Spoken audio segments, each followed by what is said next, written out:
Kembali maraknya tambang emas ilegal di bantaran sungai aliran Batang Saman bermuara di Laut Maliki, Pasaman Barat bebas seakan tak tersentuh hukum.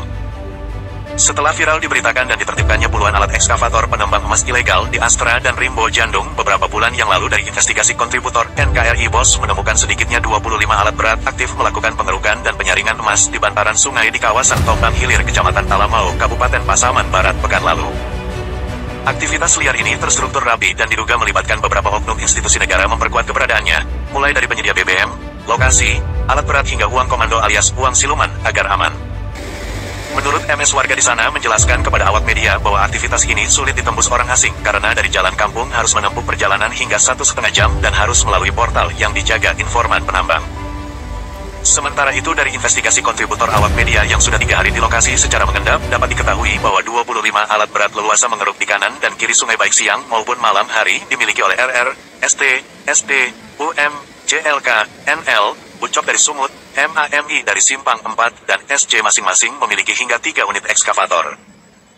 Mencermati kembali maraknya aktivitas tambang ilegal tersebut, Adi Batubara selaku aktivis pergerakan dan pemerhati pendidikan di Perkumpulan Komite Sekolah Republik Indonesia atau KSRI menilai bahwa pihak Kepolisian Resort Pasaman Barat tidak mampu memberikan edukasi yang baik dalam bentuk penegakan hukum kepada masyarakat dengan adanya aktivitas yang dianggap ilegal tak terkendali saat ini.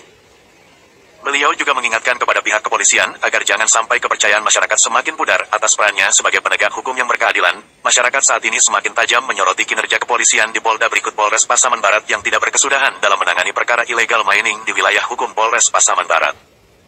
Adi Batubara yang juga konsisten sebagai aktivis pergerakan dan pemerhati sosial di Kontras Republik Indonesia ini memandang bahwa catatan buruk kinerja mantan Kapolres Pasaman Barat AKBP Aryas yang baru dimutasi ke Polda Riau akan menjadi PR besar bagi penggantinya AKBP Agung, mengingat komposisi personil baik di Polres dan Polda pada unit Krimsus masih tidak berubah secara signifikan.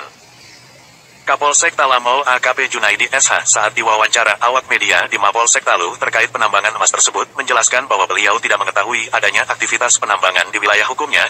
Hal ini juga dipertegas AKP yang pernah menjabat sebagai Kapolsek Gunung Tule beberapa tahun silam ini bahwa secara teritorial Tombang dan Tombang Hilir memang di wilayah sektornya.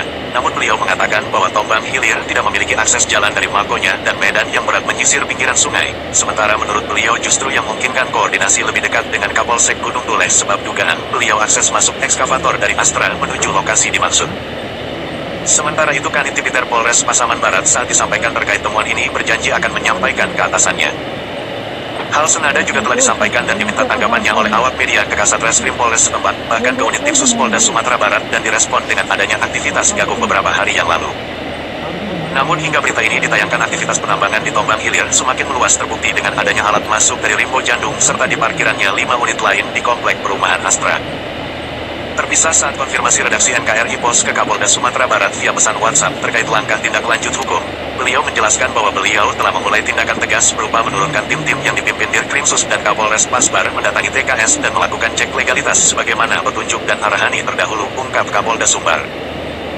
Kemudian Jenderal Bintang 2 ini juga mengatakan sedang melakukan langkah prosedural gakum terkait 2 alat berat yang beroperasi beserta operator yang terjaring minggu lalu. Di penghujung komunikasi dengan NKRI POS, Kapolda Sumbar menegaskan akan melakukan pengembangan penyidikan ke arah bos pemilik alat tambang.